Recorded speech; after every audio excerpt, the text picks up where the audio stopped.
Hello everyone, ಎಲ್ಲರೂ ಹೇಗಿದ್ದೀರಾ? ಎಲ್ಲರೂ ಆರಾಮಾಗಿದ್ದೀರಾ ಅಂತ ಅಂದ್ಕೊತೀನಿ. ನಾನು ಕೂಡ ಆರಾಮಾಗಿದ್ದೀನಿ. ಆ್ಯಕ್ಚುಲಿ ವರ್ಕ್, ಮನೆ, ಕೆಲಸ, ಡ್ಯೂಟಿ, ಮಗು ಅಂದ್ಬಿಟ್ಟು ಲೈಫಲ್ಲಿ ತುಂಬ ಬ್ಯುಸಿ ಆಗಿರ್ತೀವಿ. ಕೆಲವೊಂದು ಸರಿ ವರ್ಕ್ ಪ್ರೆಷರಿಂದ ಔಟಿಂಗ್ ಹೋಗೋದಾಗಲಿ, ಫ್ಯಾಮ್ಲಿ ಜೊತೆ ಎಂಜಾಯ್ ಮಾಡೋದನ್ನು ಸ್ಯಾಕ್ರಿಫೈಸ್ ಮಾಡಬೇಕಾಗುತ್ತೆ.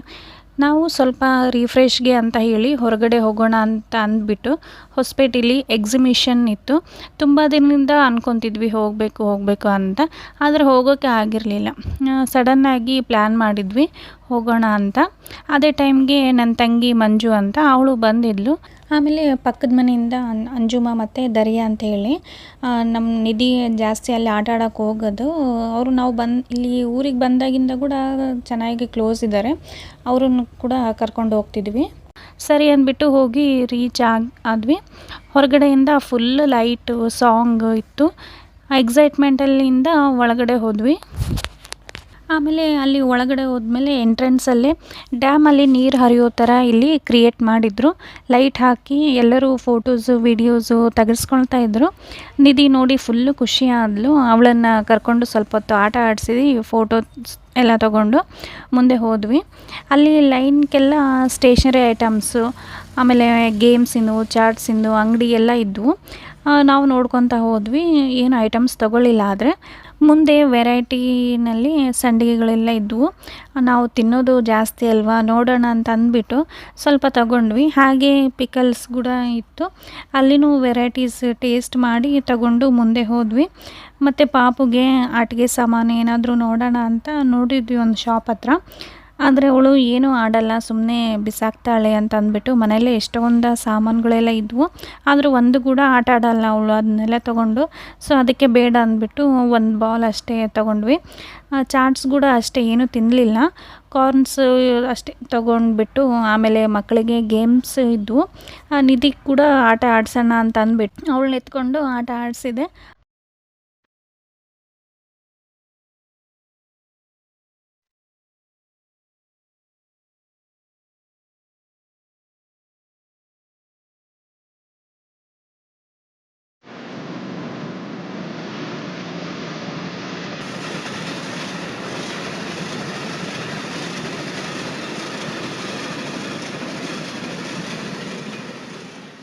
ಅವಳು ಸುತ್ತ ನೋಡ್ತಾ ಬಾಯ್ ಬಾಯ್ ಹೇಳ್ತಾ ಫುಲ್ ಎಂಜಾಯ್ ಮಾಡಿದ್ಲು. ಸರಿ ನಾವು ಕೂಡ ಗೇಮ್ ಆಡೋಣ ಅಂತ ಹೇಳಿ ಬ್ರೇಕ್ ಡ್ಯಾನ್ಸ್ ಗೇಮ್ ಆಡಿದ್ವಿ. ಆ್ಯಕ್ಚುಲಿ ನಾವು ತುಂಬ ಕಡಿಮೆ ಈ ಥರ ಆಟ ಆಡಿರಲಿಲ್ಲ. ಚಿಕ್ಕವಳಿದ್ದಾಗ ಆಟ ಆಡ್ತಿದ್ದೆ ಜಾತ್ರೆಯಲ್ಲಿ. ಆ ಥರ ರೀಸೆಂಟಾಗಿ ಪಾಪು ಆದಮೇಲೆ ಆಡಿರ್ಲಿಲ್ವಲ್ಲ, ನನಗಂತೂ ಫುಲ್ಲು ಎಕ್ಸೈಟ್ಮೆಂಟು, ಆಮೇಲೆ ಭಯ ಆಗ್ತಿತ್ತು. ಸ್ವಲ್ಪ ಸ್ವಲ್ಪ ಕಿರಣ್ ಕೂಡ ಎಂಜಾಯ್ ಮಾಡ್ತಿದ್ರು ತುಂಬಾ. ನಾನು ಭಯ ಪಡ್ತಿರೋದನ್ನು ಅವರು ಎಂಜಾಯ್ ಮಾಡ್ತಾಯಿದ್ರು. ನಾನು ಮತ್ತೆ ನಮ್ಮ ಮಂಜು ಕೇಳ್ತಿದ್ದೆ, ಭಯ ಆಗ್ತಿಲ್ವಾ ನಿನಗೆ ಅಂತ. ಆಮೇಲೆ ಅದ್ರ ಪಕ್ಕಕ್ಕೆ ದೊಡ್ಡದು ಜೋಕಾಲಿ ಇತ್ತು. ಫುಲ್ಲು ಅದು ಮೇಲೆಲ್ಲ ಹೋಗ್ತಾ ಇತ್ತು. ಕೇಳಿದರು ಕಿರಣ್, ನೀನು ಆಡ್ತೀಯಾ ಅಂತ. ಸೊ ಅದು ನೋಡಿಬಿಟ್ಟೆ ಭಯ ಆಗ್ತಿತ್ತು ನನಗೆ, ಬೇಡಪ್ಪ ಅಂತ ಹೇಳಿ ಸುಮ್ಮನಾದ್ವಿ. ಹಾಗೆ ಆಟ ಆಡಿಕೊಂಡು ಹೊರಗಡೆ ಬಂದ್ವಿ. ಆಮೇಲೆ ಫೋಟೋ ಶೂಟ್ಗೆ ಅಂತ ಫಾರಿನಲ್ಲಿ ಇರೋ ಥರ ರೋಡ್ ಸೈಡ್ ಆಗಿರ್ಬೋದು ಮತ್ತು ಬಿಲ್ಡಿಂಗ್ಸ್ನೆಲ್ಲ ಆ ಥರ ಕ್ರಿಯೇಟ್ ಮಾಡಿದ್ರು. ಅಲ್ಲಿ ಫೋಟೋಸ್ ತಗೊತಾ ಇದ್ವಿ. ನಿಧಿ ಮತ್ತೆ ನೀರು ಹತ್ರ ಹೋಗಬೇಕು ಬಾಪಪ್ಪ ಅಂತ ಹೇಳ್ತಿದ್ಲು. ಆಟ ಮಾಡಿದ್ಲು ಅಂಥೇಳಿ ಅವ್ರ ಪಪ್ಪನ ಕರ್ಕೊಂಡು ಹೋದ್ಲು. ಇಲ್ಲಿ ಇನ್ನೊಂದು ಸರಿ ಹೋಗಿ ಬರೋಣ ಅಂಥೇಳಿ ಸ್ವಲ್ಪ ಹೊತ್ತು ಆಟ ಆಡಿದ್ಲು.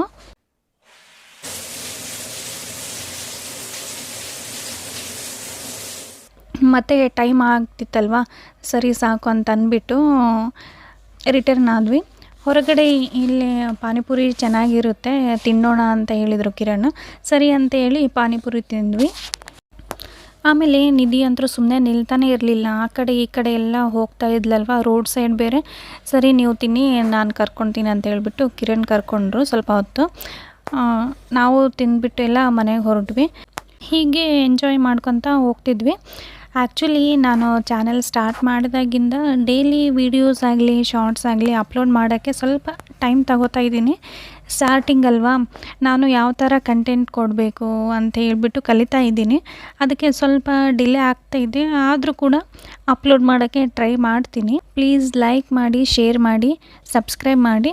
ಆಮೇಲೆ ಯಾರ್ಯಾರು ಸಬ್ಸ್ಕ್ರೈಬ್ ಮಾಡದೆ ವೀಡಿಯೋಸ್ ನೋಡ್ತಿದ್ದೀರಾ ಪ್ಲೀಸ್ ಸಬ್ಸ್ಕ್ರೈಬ್ ಮಾಡಿ ನೋಡಿ.